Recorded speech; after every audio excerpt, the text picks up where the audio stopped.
Good evening. Thank you all very much for coming. My name is Ray Major. I'm the Deputy CEO at Sandag. And before we get started, I'd like to call up Alejandra to give us our interpretation instructions.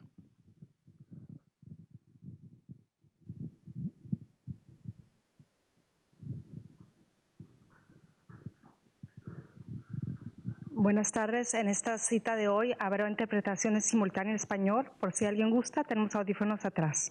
Gracias. Thank you. Again, thank you very much for coming this evening. We have been at Sandag working hard for a long time on trying to figure out how we can move the train off of the Del Mar Bluffs. And today we are having the fourth in a series of workshops to solicit your input as the community to really understand what the different options are that we can pursue in order to do that. And so today we're going to be having some presentations and some experts outside who will be taking and soliciting your input in terms of where potential alignments could be for this. I just want to make it perfectly clear that we have not decided anything in terms of where a final alignment might be. We're looking at all options right now. Everything is on the table, but this is a project that needs to get done, and so we really want to work with the community to make this happen. This is the beginning of a very long process, and so I really appreciate you taking your evening and giving us this very important feedback. And with that, I'd like to turn this over to our Director of Public Relations, Robin Wapner. Thanks, Ray. Hi, everyone. Good to see you again. So Ray mentioned this is the fourth in our current series of outreach workshops. Can I just see by raising your hands, who has been to one of our recent workshops so far? Good. Okay, so sort of half and half. That's good. So we're planning to start off with just a very brief background just to get everyone sort of starting off on the same page. But like Ray said, today our focus really is talking about the alignments. We know that's what everyone is dying to dig into the details on. We've been talking a lot about it. We wanted to make sure that we were sharing all the information that we have with you. And tonight, you get to hear even more of those details if you haven't had a chance to review the materials that are on our website. And then head outside and participate in some of our interactive workshops where we want to sort of walk you through the process that we've been through so far. If anyone's seen the spaghetti map, tonight you get to add a line to the spaghetti map if you like, and we want to see that, collect that, and really learn from you on some of the things that you're thinking about, talking about in the community. We've been hearing a lot from you, and we want to make sure that you know that we are listening. Like Ray said, nothing has been decided when it relates to the alignments. We call them alignments. That means routes, where the rail corridor will go.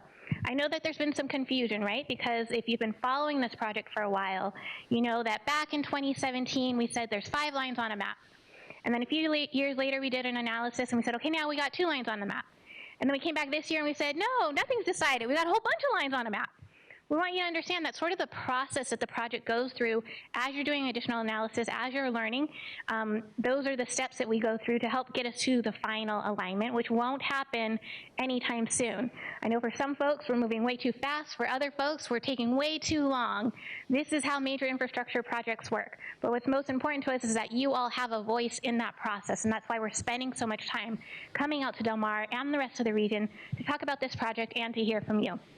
So tonight, Danny's really going to dig into the alignments. Like I said, he's going to talk through the alternatives analysis that was completed this year and the alignments that were a part of that. But again, that doesn't mean that we've decided on any of those. In fact, even since that analysis was completed, more lines have been added to the map. And after tonight, maybe even more lines will be added to the map. So please just know that what we want to make sure we do tonight, we have 3 goals. 1, we want to share what we know with you so that you know what we know. 2, like I said, we want to hear from you so that we know what you're thinking about as well. And then 3, we want to make sure that it's super clear to all of you what the next steps are, how you can continue to participate in the process, and how we're going to get from today to the end of the project as well, and what your role will be in all of that too. So again, I just want to say thank you so much for taking this time to join us tonight. I know you're all very busy. We're asking you to come out on a weeknight to talk about this, but we appreciate you being a part of this process. We hope that you gain some new information tonight and you feel like you're being heard. So with that, I'm going to hand it over to Danny. But before he jumps into the presentation, there are some frequently asked questions, right? I always like to start off the presentation like, we are hearing you, I promise you. There's some common questions that we keep getting. So Danny, I'm just going to go ahead and start off the presentation with that. I already said we haven't decided on anything. Can you, as the head of the project, tell us, have we decided on an alignment? So far, we have not decided on an alignment. So we've studied lots of lines. I think you summarized it really well. we've got the spaghetti map with a whole bunch of lines, and we're looking for more input today so that we can capture everything that the community wants. So we've had the engineers work on this project over several years, and they've come up with some lines. Now it's time for the public. We want to hear from you guys and to help us identify which alignments we should consider. So does that mean we've heard from a lot of folks about this new I-5 alignment to go through the fairgrounds? Are we going to consider that? Yes, everything's under consideration. So if we've looked at that, we're going to talk about one of the alignments, one of the portals in the fairgrounds. But we also want to hear of other options that and other alignments that anybody has ideas. And so we're going to take that feedback and consider all alignments as we move this project forward. And then one of the other questions that I get a lot is, how are you actually using this feedback? Like, we're coming to you, we're giving you our public comments, I filled out a public speaker slip, but really, like, is it going to make a difference? It does. Every single comment that we've received through these workshops, through the emails, through our website, the public comments that you'll give tonight, the ones at our last workshop, we have a court reporter here, hi Christina, that's capturing all of that. The project team is reviewing each and every single one of those, and they are part of the process. True? That's right. And so we have a lot of people working on this project, and we have copies of every comment that we've received from every meeting, every email, and they are all put in so everyone on the team can review them, and we can evaluate them as we advance the project. And then my last comment I'll just say, so the other thing we've heard is, okay, but I have questions. No one can answer any of my questions. I've been asking questions for years. That's why we have all of our experts here so that you can ask them one-on-one. We're also going to be posting FAQs to our website.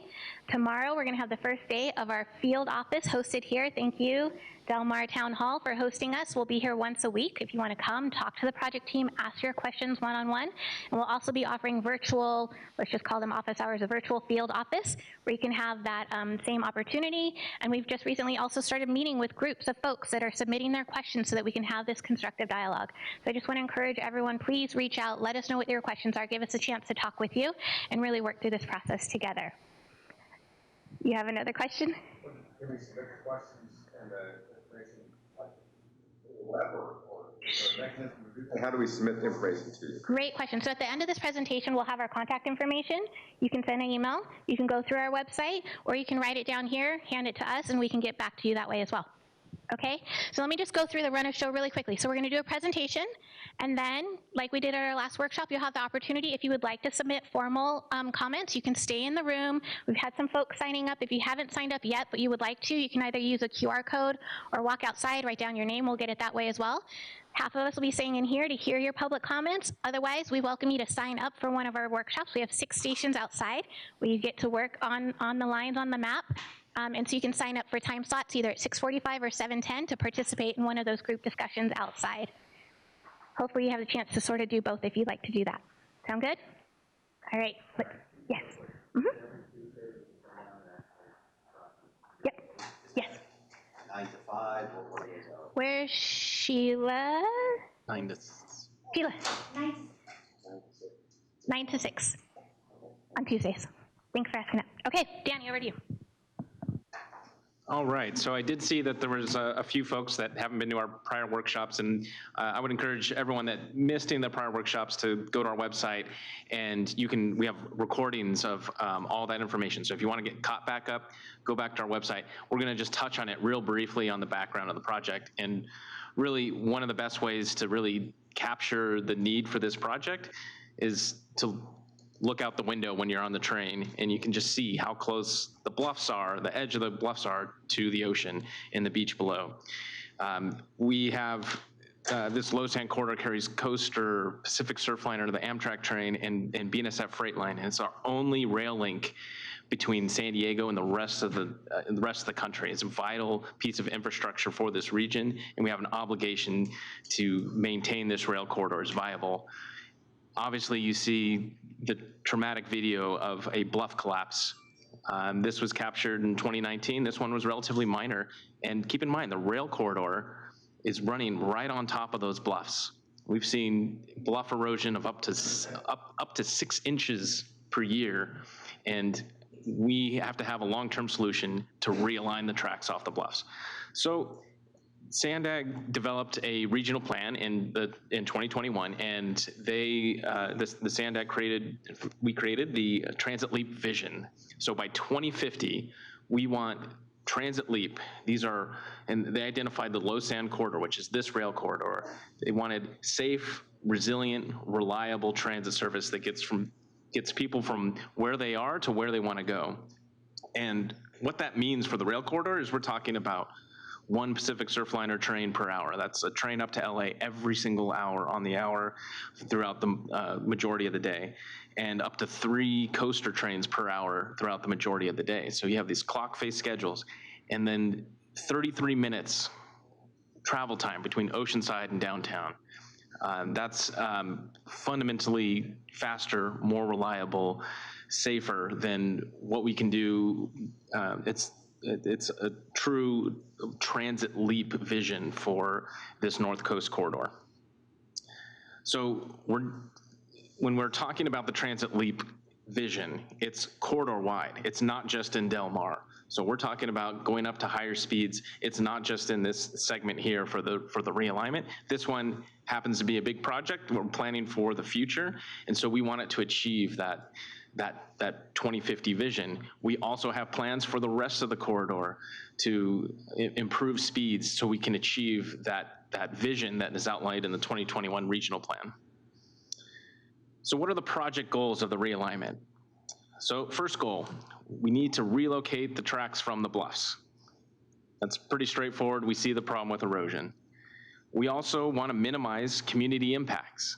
So not just in Del Mar, but in the city of San Diego, city of Solana Beach. We want to preserve the regional amenities that are offered at the fairgrounds. We want to improve travel times. And to do that, we need to straighten curves and double track the alignment. This is a single track bottleneck. Fourth, we want to improve coastal access and safety. So we can open up, if we can remove the tracks off those bluffs, we open up that as a resource for the community and improve safety. We can remove a grade crossing at Coast Boulevard to further improve safety.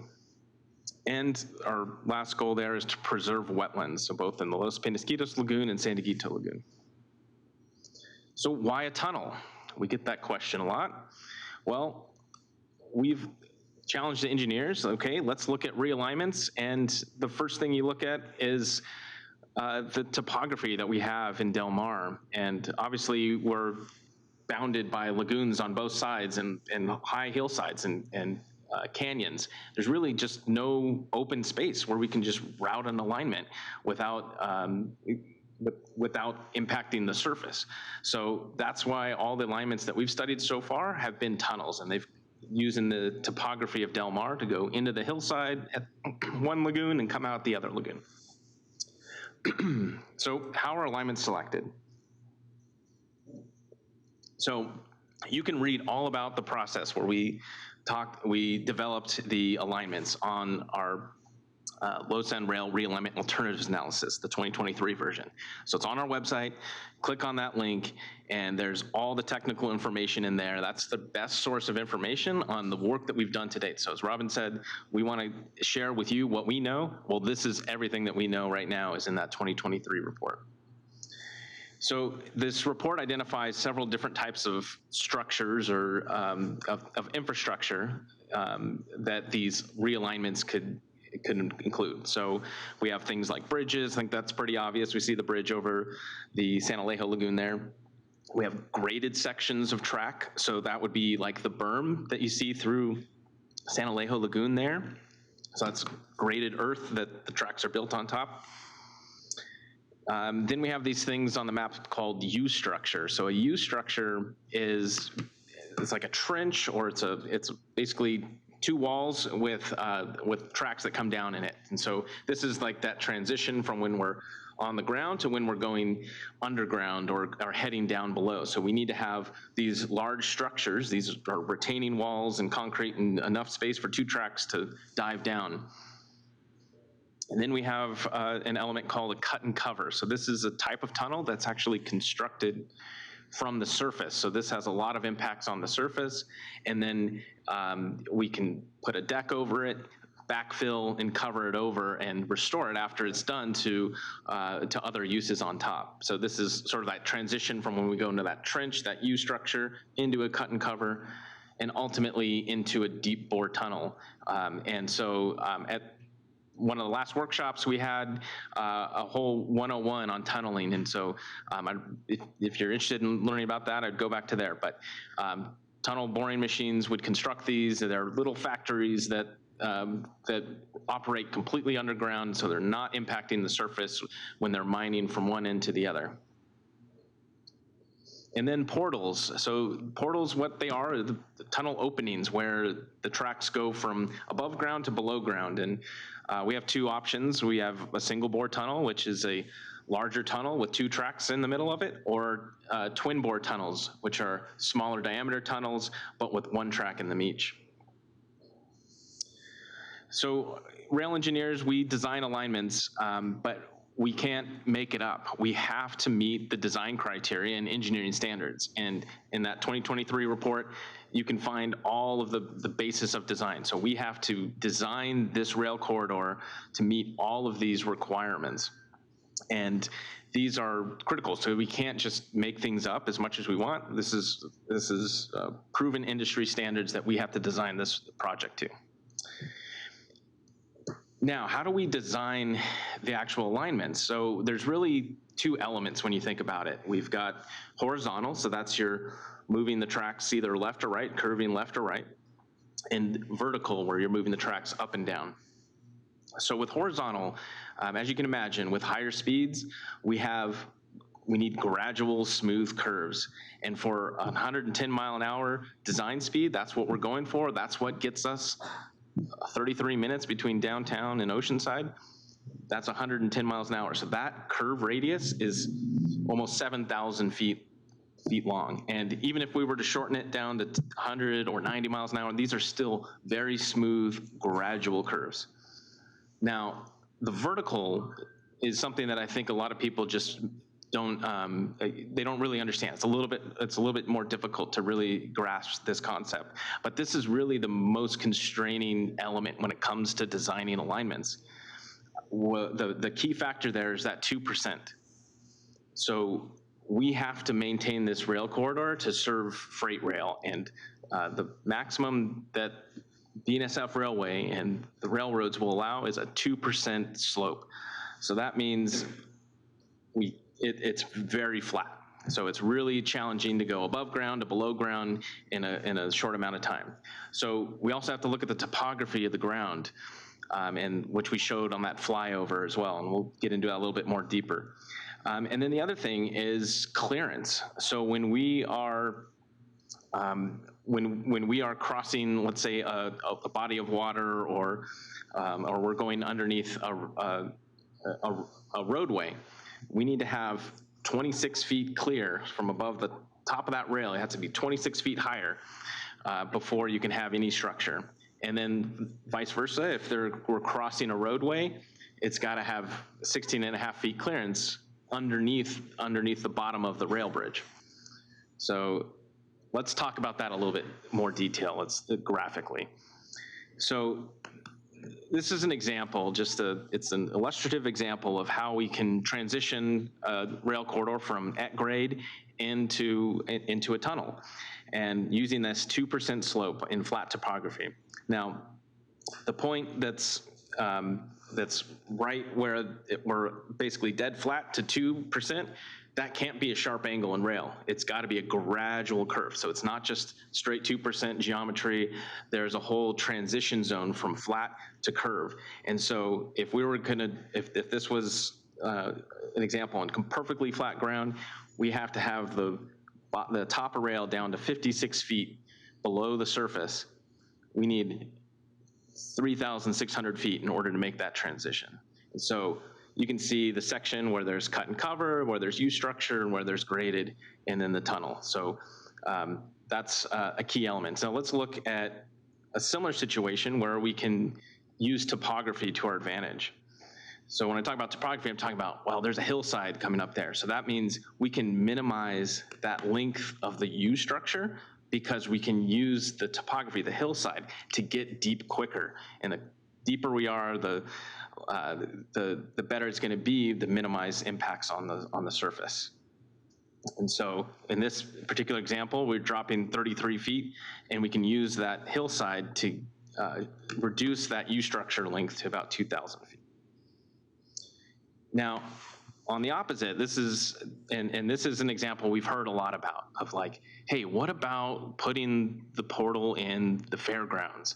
The challenge with this one, and this was studied in the alternatives analysis, was that we have downhill topography. So we're coming from Solana Beach train station, heading south, and we're already coming down at a downslope, and we have to get all the way under the river, or under the lagoon, and to have that at a 2% slope, we are chasing it back, all the way back, almost 7,000 feet to get 56 feet below the bottom of the river there. So that explains in this U structure, this extends for, I mean, that's over a mile of this big trench, right? So like that's in the cut and cover section, that's surface impact. So that's one of the challenges that we have when we're designing these portals. So it's really important to site these portals in the best places possible. Robin's got a question. Sorry, I just want, because this all sounds very complicated, but what I'm hearing is it's not that we can't do things, it's that there's trade-offs between the different options that you just went over. Is that accurate? That's absolutely right. Okay. Yeah.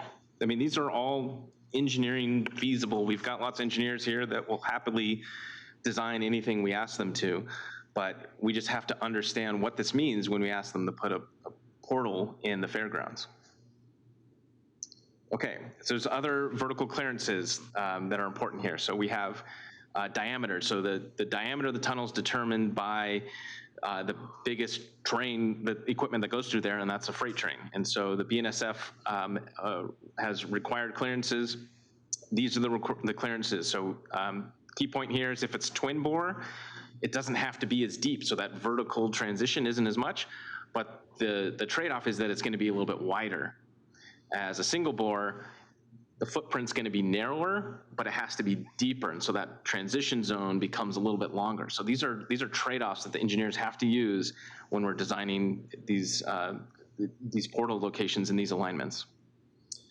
Another thing is vertical clearances. So for level crossings, so we are removing one at Coast Boulevard with this project, and we don't want to add new at-grade crossings. One of the goals, if you remember, is safety, and to make this rail corridor safe is to have it completely separated from traffic. And so that means either adding roadway undercrossings or overcrossings and maintaining that clearance below, and then remembering if the road goes below, you have to have that transition where it ramps up and down on either side, and there's potential impacts with that grade separation that we have to consider as part of this project.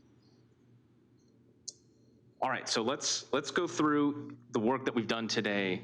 So these are exhibits straight from the 2023 report that's on our website. And I'll just walk you from north to south through here. So the Camino del Mar alignment, we've got starting off at the fairgrounds, we cross over the new bridge that will be constructed as part of the San Diego double track project. And then it's graded segment until we go into U structure, and we go underneath Jimmy Durante into a cut and cover section, and then into a deep bore tunnel. And then we would stay in that deep bore tunnel in a pretty straight alignment, and then come out under Carmel Valley Road.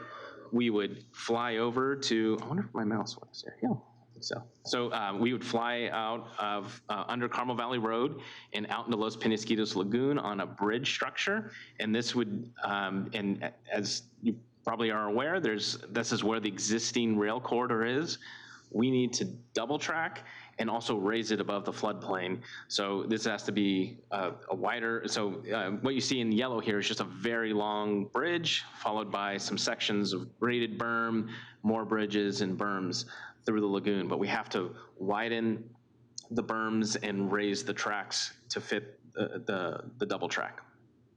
All right, let's go to the next one. So we have Crest Canyon above. So on the north side, we tie into the bridge abutment south of the San Dieguito Lagoon, and again dive under Jimmy Durante Boulevard and head into a deep bore tunnel. And this one has a different approach that comes out toward the Portofino and comes out and over Carmel Valley Road onto a bridge section, and then a graded section, and then another bridge section along and through the Los Penasquitos Lagoon. And you can see where the existing rail corridor is. So this is away from where the existing rail corridor is, but overall less actual footprint in the lagoon than if we were to go the other one. All right, so we have the Crest Canyon higher speed. So this, again, the northern end is very similar, where we tie into the south abutment of that new bridge, go into a tunnel under Jimmy Durante, and cut across through the lagoon there. And I'll go a little bit quickly through these. So Crest Canyon below, this is another one where the northern end is pretty similar. We're in a deep bore tunnel. We go well under Carmel Valley Road and pop out in a knoll up by I-5. And then in the lagoon, we have this U structure that ties us back into the rail corridor up here in Sorrento Valley. So these 5 alignments were analyzed in the 2023 alignment. Oh, I forgot, I-5, one more. So this one's very important, right? Everyone's been asking about this. We have, this one's a little bit different. So this one ties into where the platform is, where the new special events platform is at the fairgrounds on the north, and would curve from that platform across and over Jimmy Durante on a bridge structure.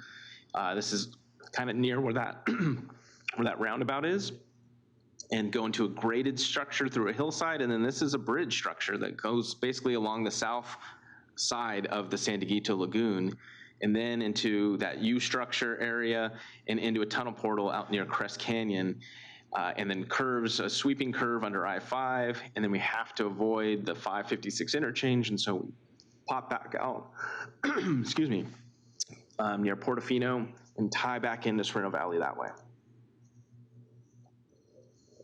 All right, so this is the spaghetti map we've talked about.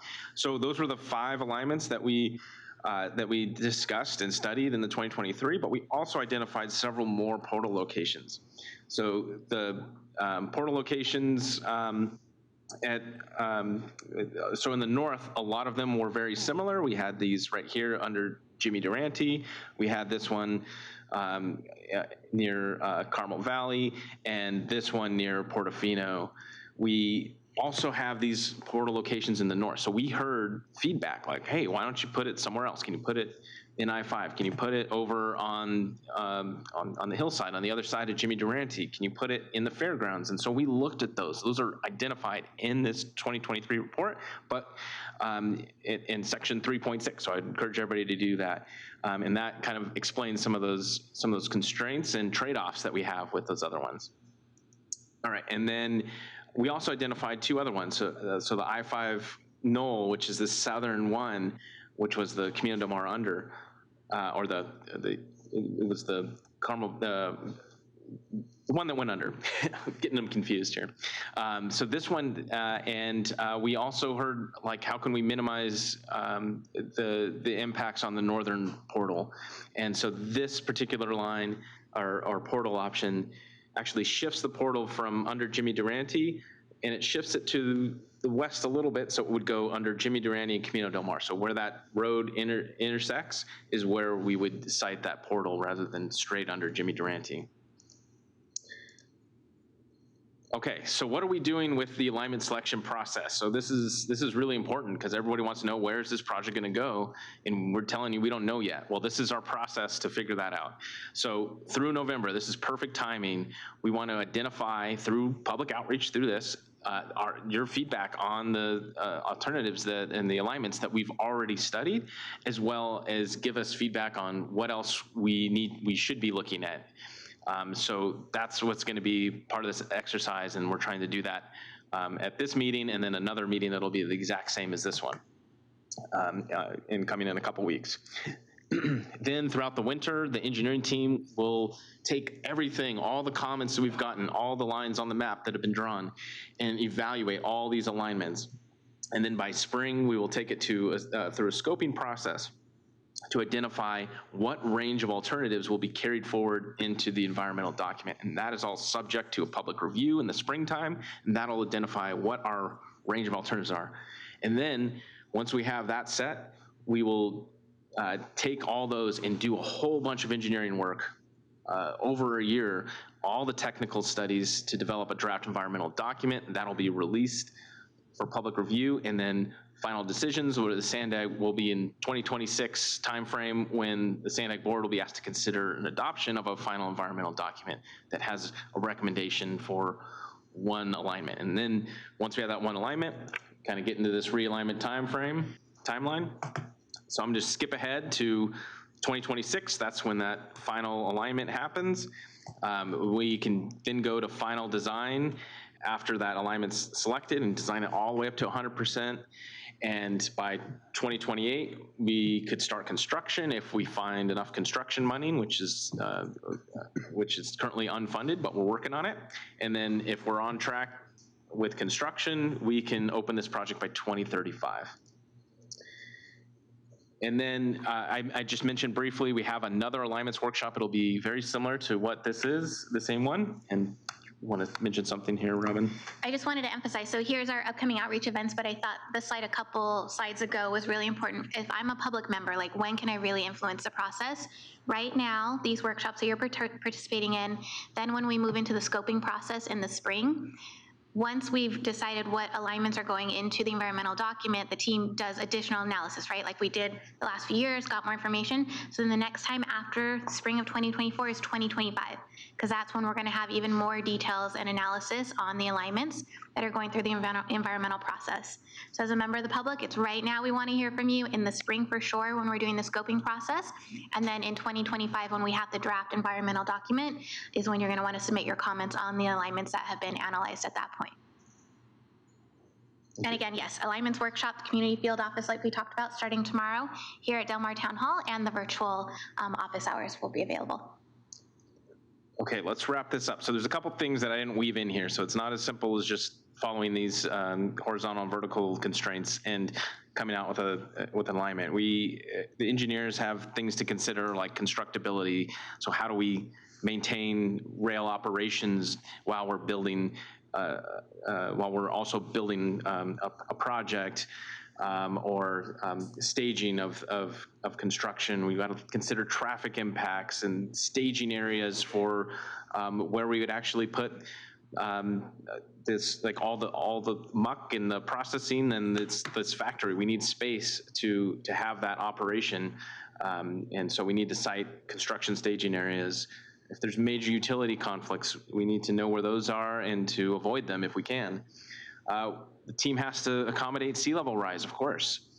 We want to design this thing for a lifespan that can achieve, or that can still be functional and operational with that meets all of our sea level rise projections, as well as our floodplain analysis. So that has an impact. We want to make sure we have access to the Del Mar Fairgrounds with a platform, and consider the long-term maintenance and operations for NCTD. SANDAG's gonna build this, we're gonna hand it over to NCTD, and it's important that they can maintain and operate this facility. There's also regulatory and resource agencies that have a voice and have authority over this project, as well as NCTD and BNSF. They have to accept this project as well in order to be successful. So key takeaways for the workshop as we get to go outside and draw some lines. So we're looking from SANDAG, we're looking for feedback on those initial alignments that we've previously studied, and as well as new alignments that we didn't draw on the map yet. So that's where we're looking for your feedback. And when we're having you draw lines on the map, we want you to consider the topography of the existing terrain, avoid those sharp curves, and keep in mind that maximum slope, 2%, that's really the most challenging constraint that we have to manage. And always consider those clearances for roadway crossings. And I think good tip is to identify where those portal locations will go and then connect the dots from there, because those portals are really the hardest things to site and have them. And so if we can put those in the right spot, we can connect the dots. And then we're going to have some instructions here. All right. Okay, so I know we threw a lot at you right now, but we wanted to make sure that everyone at least once heard the same thing. All the technical experts that are at the stations outside will be able to go into all of this with you as well, so please bring your questions, dig into it. I currently have about 8 folks signed up for public comment, so this is the part of the workshop where we're going to separate. If you want to stay in here, provide public comments, you can do so. Head outside, join one of the stations. We have 6 stations set up. You can do that as well. We'll take about a 5-minute break to get organized, and then we'll get started. If you haven't signed up for public comments but you'd like to, please find a QR code or one of our staff members in the back to just sign up, and we'll get that started. Thank you very much.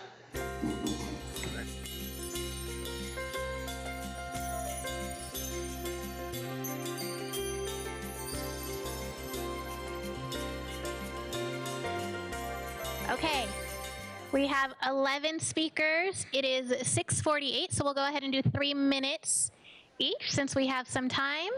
And again, we have Christina taking notes on everyone's comments. So I'm going to go ahead and call 3 at a time. You can step up to the podium, give your comments. We'll have a timer on the screen as well for you. Sound good? Okay, so our first 3 speakers are Ken B., followed by Mike B., and then David D. So Ken B., if you can join us at the podium, please.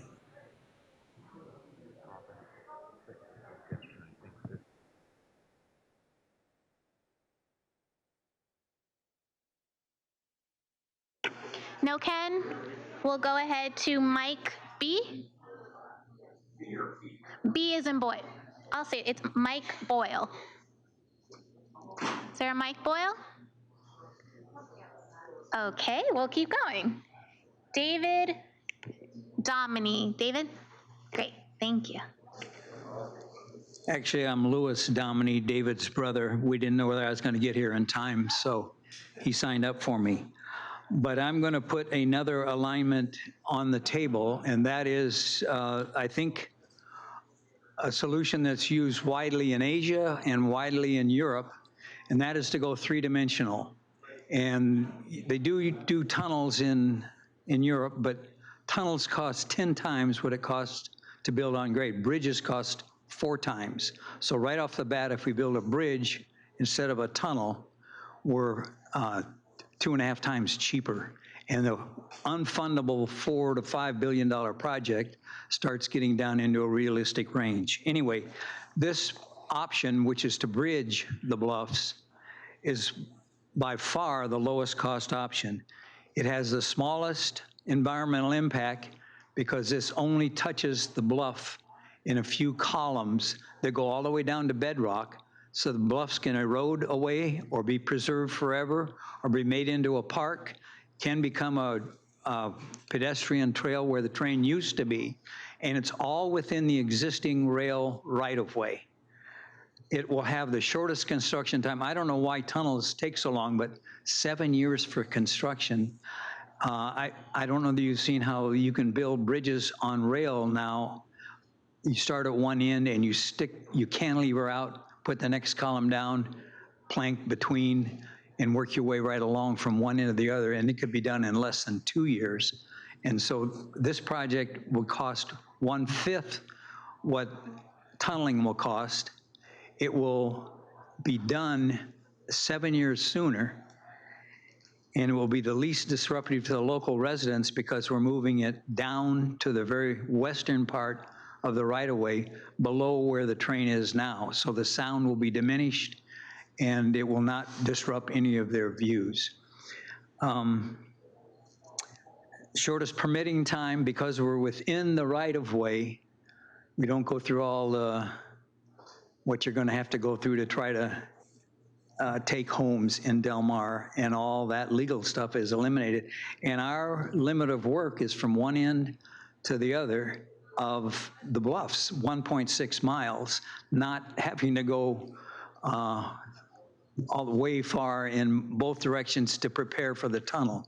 So our limit of work is much smaller, the time is much shorter, the environmental impact is much smaller, and it's the lowest cost option by far. Thank you. I'm going to leave some here. I've presented this to the Sandag Board of Directors as a non-agenda item, so it was very brief. But I think there's a lot of potential here that need to be studied. Thank you. Thank you very much. Thank you, sir. We'll next go to Dave Y, followed by Mike, and then Jonathan P. Dave Y.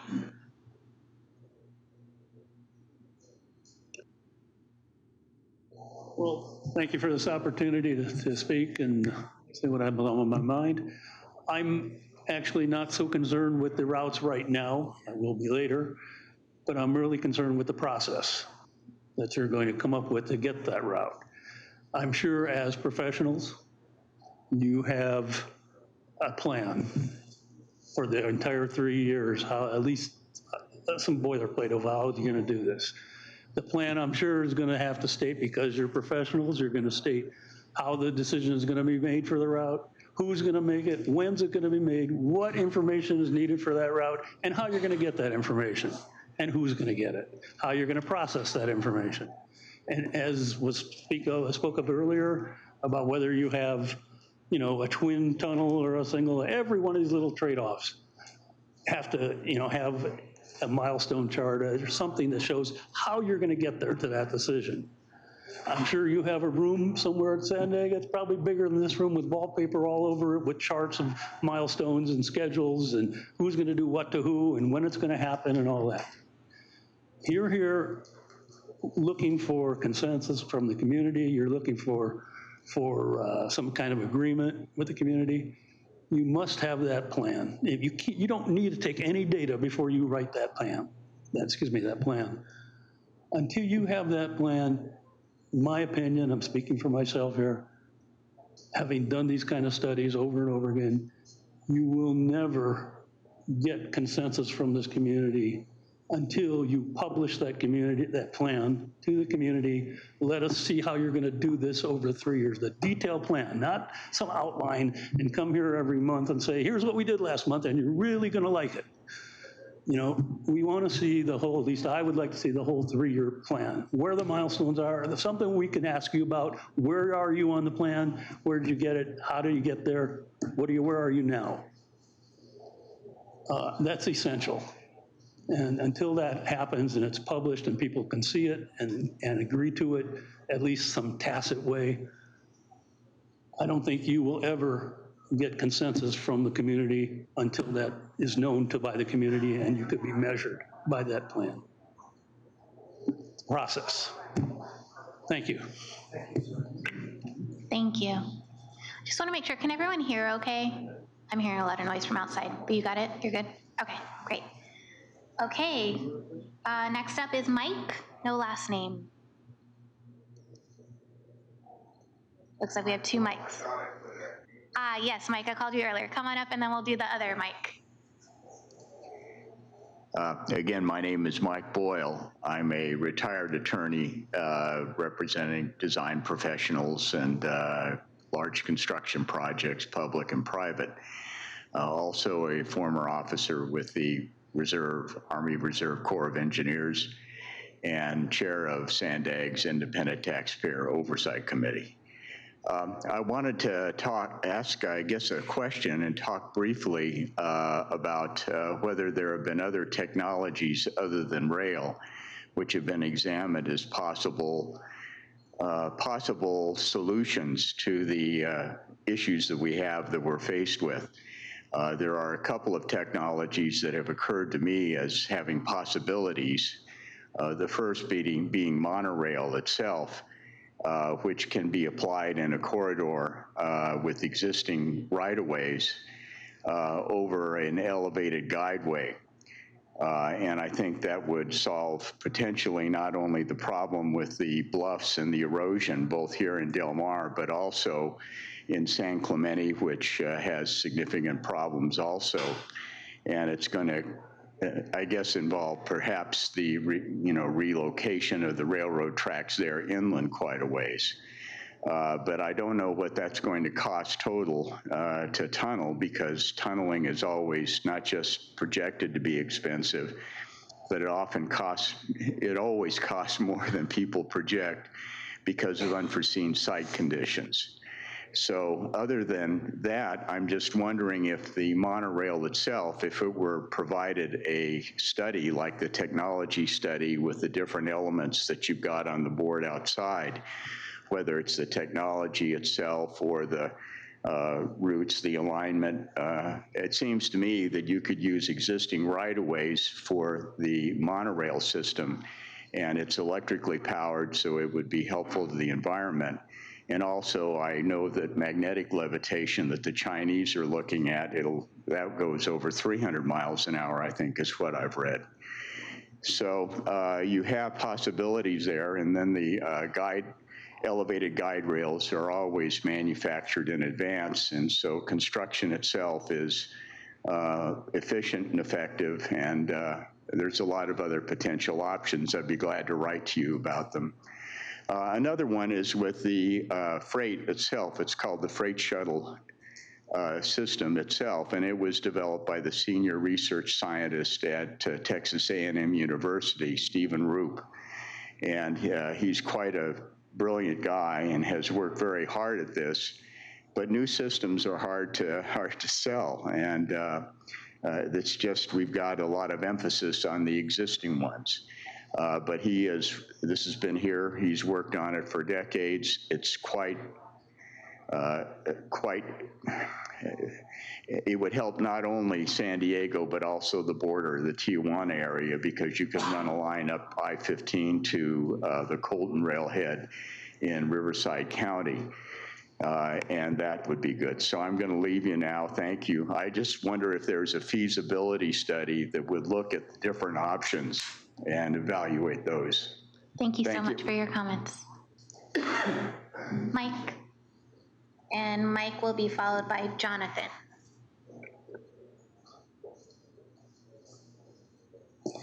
Good evening. I'm absolutely shocked that we get 3 minutes here tonight. People of Del Mar, you guys have a pair of amazing people that are here fighting for you guys.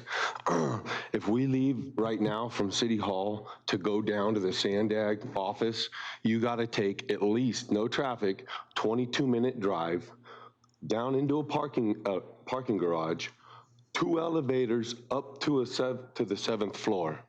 Probably about a 35-minute ordeal. I see the representative, Councilman Quirk, out in the hallway editing his prepared statements to try to fit into the constraints of 1 minute, not 3, but we get here today. Extremely disrespectful. And not only do they do that to Councilman Quirk, they do that to his brother when he goes down there for those comments as well. Not to mention all of us within the public that goes down there to speak to. 1 minute, 1 minute. That's what we get down there. Now they want to take this project, 88,000 pounds, 88,000 pounds in $100 bills. That's what $4 billion is. That's the combined gross vehicle weight of 24 Teslas, 27 Priuses. They're gonna ram this tunnel right underneath you guys, whether you guys like it or not. These 2 guys need your help. These guys are badasses for you guys. And it's absolutely atrocious that we get a minute when we take hours out of our time to travel down there and to come back. 1 minute. 1 minute. I got 60 seconds left right now. That's all we get down there. Meanwhile, I see your brother team right here outside struggling to try to fit their comments into 1 minute. They don't care about you guys. They need your help. Next Friday, not this Friday, next Friday, 9:30, 10 o'clock, there's another Sandag meeting down there. You guys need to flood that foyer. You need to flood that public comment speaking list, because these guys are gonna ram this right underneath you guys. It's gonna sadly probably present a terrorist target, because all they're gonna need to do is something similar to what Timothy McVeigh did in Oklahoma City. Shut up, get out of here, that's stupid talk. That's what they said in Oklahoma City, right, when it happened. Excellent, bud. Stupid talk. No, there's some sick people out here in this world. And I don't think that they need to spend $4 billion putting a hole underneath the city of Del Mar. The next speaker that we have is Jonathan P., followed by Dr. Michael Perry. No way in God's earth would I interrupt what you have to say. It's going to be tough. It's going to be tough to follow that, but I'm not going to foment violence.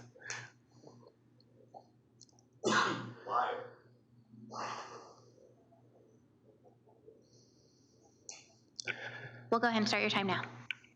So I saw a lot of competing interests when you made the presentation. An important one to you guys seemed to be the 33 minutes to get from Oceanside to downtown. And my comments are going to be pretty brief. And I'm a little upset. But I'd like you guys to consider the city of Del Mar on top. You know, this is kind of an existential crisis for our city right now. We don't want to lose the quality of life that we have here. A lot of businesses here. A lot of people use our community. And so I'd like you to have on top, considering not condemning anyone's house, taking anyone's house away, and not and trying to impact our community as little as possible. And I think there are portal designs that have been suggested that are much better than others that would accomplish that goal. Thank you. The next speakers we have in line are Dr. Michael Perry, followed by Greg and Angelina. I'm going to ask that everyone please respect each other's time when they're giving public comments, please. If you'd like to step outside and have conversations, we welcome that. Jonathan? Oh, Mike. Dr. Michael Perry. Right. Thank you. Okay, go ahead. Okay. All right, very quick, couple questions. So first of all, given the fact that the driving issue here is speed of transit, there's an area called the Sorrento Valley Curve. It was actually on your map. You know, whatever you do in Del Mar is meaningless if you don't address the Sorrento Valley Curve. So my question really is, how are you addressing the Sorrento Valley Curve, since that actually dominates the transit time? The Del Mar thing is small compared to the Sorrento Valley Curve. So that's an important one to get out. So please address that.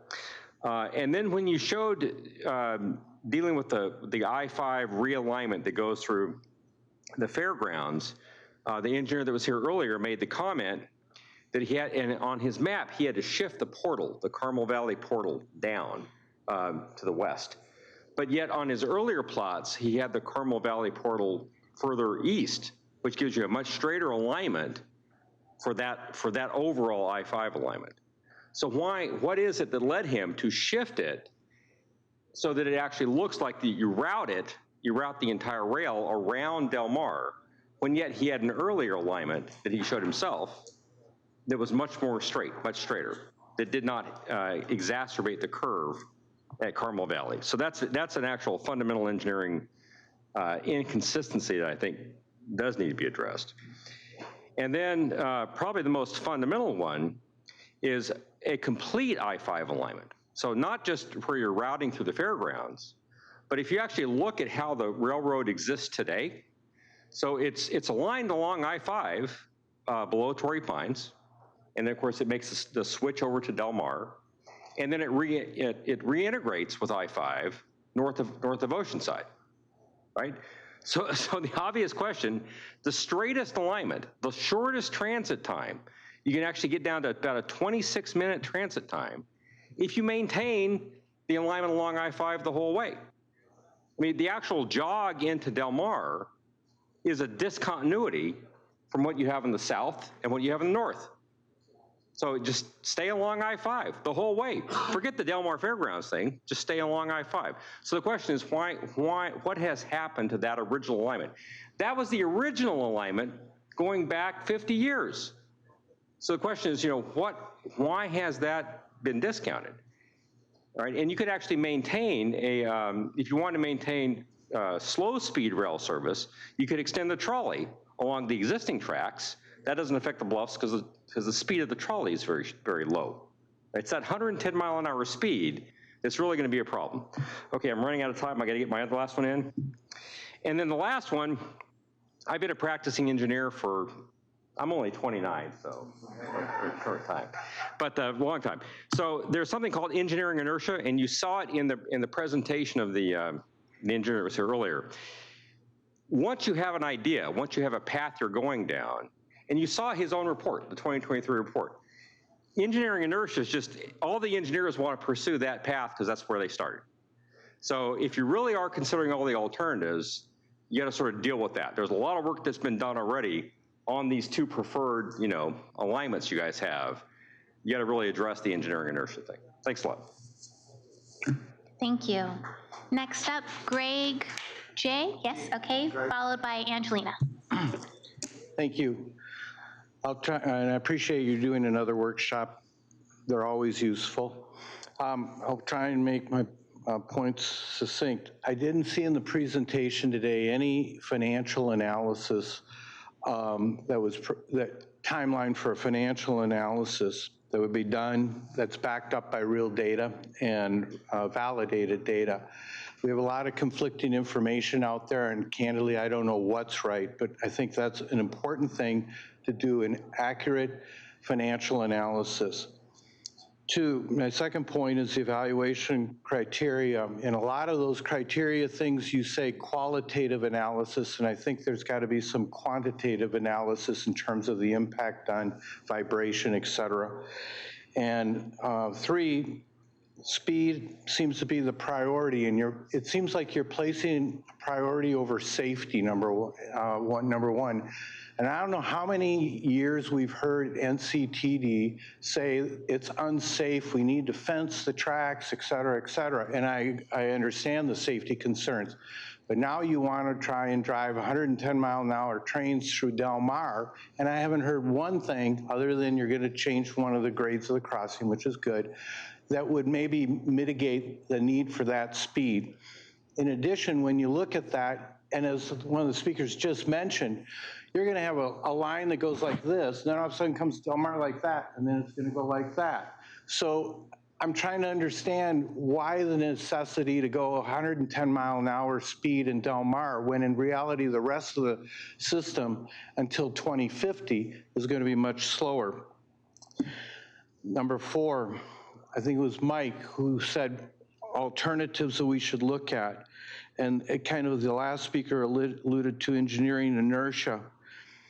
It seems like freight is driving this alignment, the freight trains, because of the grade. And so I think what Sandag needs to do is step back and say, should we kind of think out of the box? Should we have two alternative corridors, one passenger, one freight? Freight might be somewhere else altogether. And I think you need to step back on that because you seem so focused on the spaghetti map to try and accomplish two modes of transportation, freight and passenger, and I think you need to step back. The last speaker talked about a total I-5 alignment, and I candidly thought about that while you were making your presentation.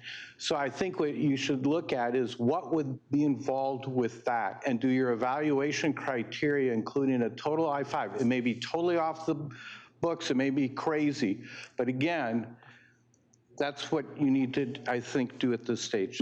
Thank you. Thank you. Angelina? Hi, thank you for this time. I spoke for the 1 minute at your board meeting, which again, that upset me because I felt like, 3.5 hours and I got 1 minute to speak. So I'm glad we have 3. Wanted to bring up another alternative. I know you have a lot of alternatives and there's a lot of work to actually go through them. This one, there's a multi-million-dollar freight train depot being built in Barstow. And the other idea could be go from Barstow all the way down the 215 along the corridor, much like Mike said, along the 5. There'd be no eminent domain, less tunnels, be straight down by the 215 corridor all the way down to San Diego. And then diesel fuel being one of the biggest pollutants in the world, you would be able to then utilize and extend the UTC electric trolley from UTC all the way up to Oceanside. So now you've got transportation for people going up the 5 corridor. You could also have transportation for commuters going up the 215, but also having the straightest route for freight, which would increase your speed, all of the ideas for freight and for people transport, because all of us know about the traffic on the freeways, on the 15 and the 215 and the 5, that option of extending the electric rail, which was, we want to talk long-term and climate and all of that, that's one of the best ones. I don't see how anyone could blow that one out of the water. And then the other one would be extending the rail going from Barstow all the way down to San Diego, along the freeway, not taking people's homes, and less curves, less tunnels, okay?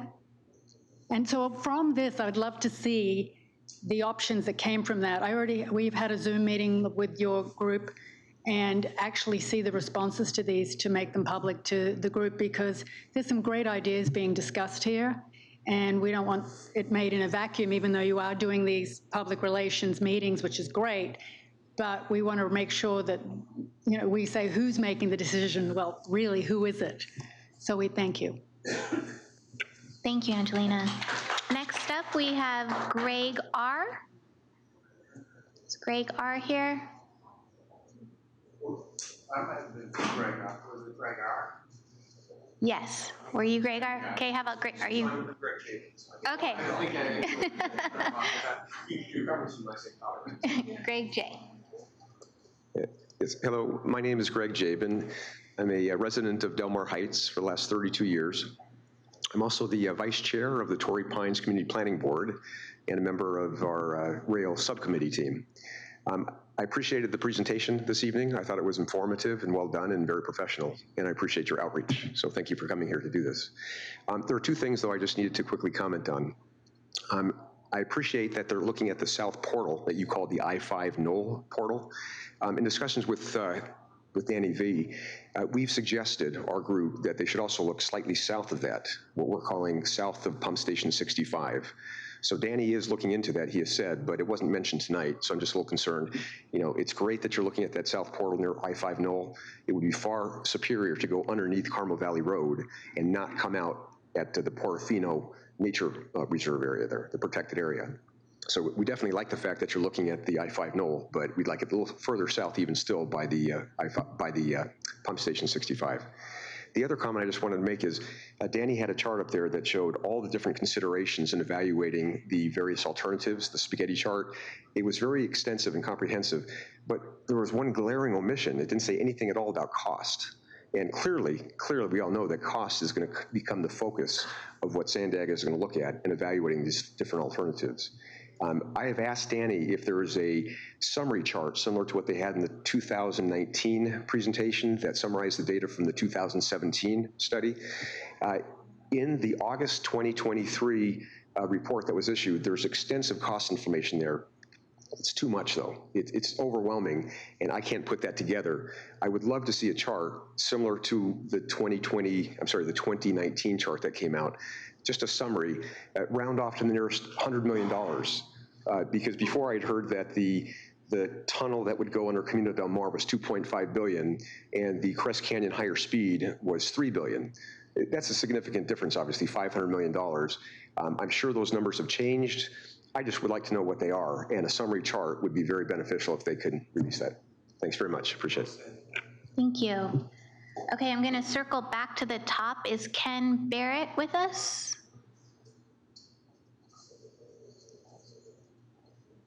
Last call for Ken. I'll do one refresh, but those were all the names that I had on my list. Did we get to everyone that wanted to provide comments? Okay. Well, then that concludes our public speaking portion of the night. That leaves you with 13 more minutes. If you haven't had a chance to go outside, check out one of the stations, talk to one of the experts. Thank you again so much for your time and feedback.